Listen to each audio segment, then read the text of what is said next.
সাপ হাত পাবিহীন দীর্ঘ শরীরের মাংসাশী এক প্রকার সরীসৃপ। সাপ শুনলে বা দেখলে অনেকেই আঁতকে ওঠেন ভয় এবং আতঙ্কে, কারণ এটি দেখতে অনেকের কাছেই ভয়ঙ্কর।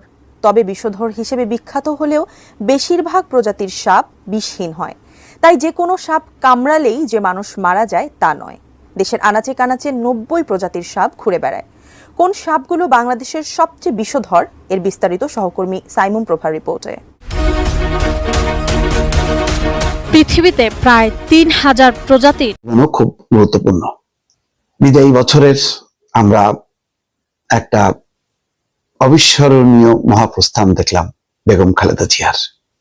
বাংলাদেশের সবচেয়ে এই মুহূর্তের বড় রাজনৈতিক দলের 1 নম্বর নেত্রী, প্রধান, চেয়ারম্যান, তিনি ইন্তেকাল করেছেন।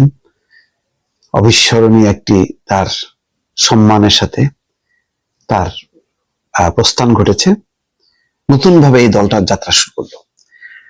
আজকে প্রথম ভিডিওটা বিএনপিকে নিয়ে করছি বা কিছু মতামত রাখছি এই কারণে যে বিএনপিকে ঘিরে অনেক আলোচনা।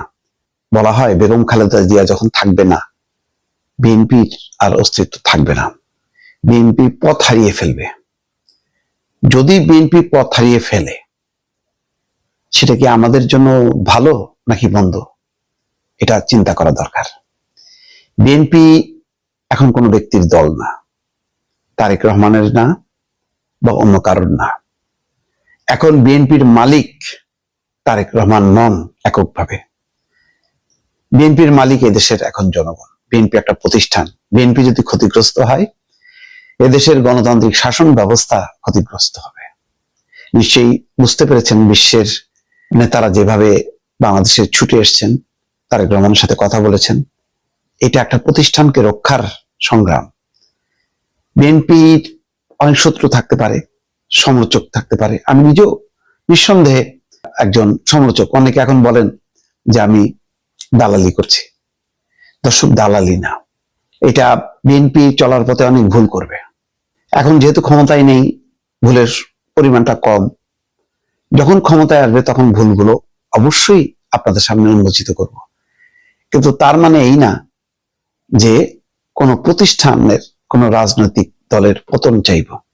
আমি বারবার বলেছি, শেখ হাসিনার সময় বলেছি, শেখ হাসিনার শাসনের অন্যায়গুলি আইডেন্টিফাই করেছি, ভুলগুলো বলেছি, কিন্তু একটা প্রতিষ্ঠানের মৃত্যু চাইনি। কারণ প্রতিষ্ঠান অনেক রক্ত, সংগ্রাম, কষ্ট গড়ে ওঠে, জনগণের আশা আকাঙ্ক্ষা, ভালোবাসা দিয়ে গড়ে ওঠে। সেখানে কারোর ভুলের কারণে একটা প্রতিষ্ঠান ধ্বংস হওয়া মানে মানুষের স্বপ্ন ভঙ্গ হওয়া। আজকে বহু মানুষের স্বপ্ন ভঙ্গ করে শেখ হাসিনা দিল্লিতে পালিয়ে আছেন।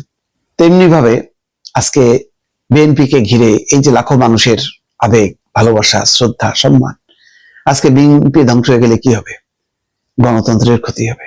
গণতন্ত্র এমনি সংকটাপন্ন অবস্থার মধ্যে আছে। আজকে কবে শেখ হাসিনার পতন হয়েছে, এখন আমরা কিন্তু গণতান্ত্রিক শাসনে উত্তরণ ঘটাতে পারিনি। সুতরাং গণতন্ত্রের উত্তরণের জন্য গণতান্ত্রিক প্রতিষ্ঠান দরকার। রাজনৈতিক দলের নেতৃত্ব না হলে গণতন্ত্র টেকসই হয় না, গণতন্ত্র প্রতিষ্ঠিত হয় না। তাই বিএনপি সহ অপরাপর সব রাজনৈতিক দল, যাদের প্রতি মানুষের ভালোবাসা আছে, সংগ্রাম আছে, কষ্ট আছে, সেই প্রতিষ্ঠানগুলো টিকে থাকুক এবং সেই প্রতিষ্ঠানগুলো পথ চলুক, সেটাই হলো প্রত্যাশা। এবং নতুন বছরের চ্যালেঞ্জ হচ্ছে গণতন্ত্র টিকে থাকা, গণতন্ত্রের পথে সবাই মিলে পথ চলা বা গণতন্ত্রের উত্তরণ। এখন যে ক্ষণস্থায়ী অস্থায়ী ব্যবস্থা আছে, সেই জায়গা থেকে একটা স্থায়ী ব্যবস্থার দিকে রূপান্তরটাই হচ্ছে এখন মূল চ্যালেঞ্জ। দর্শক।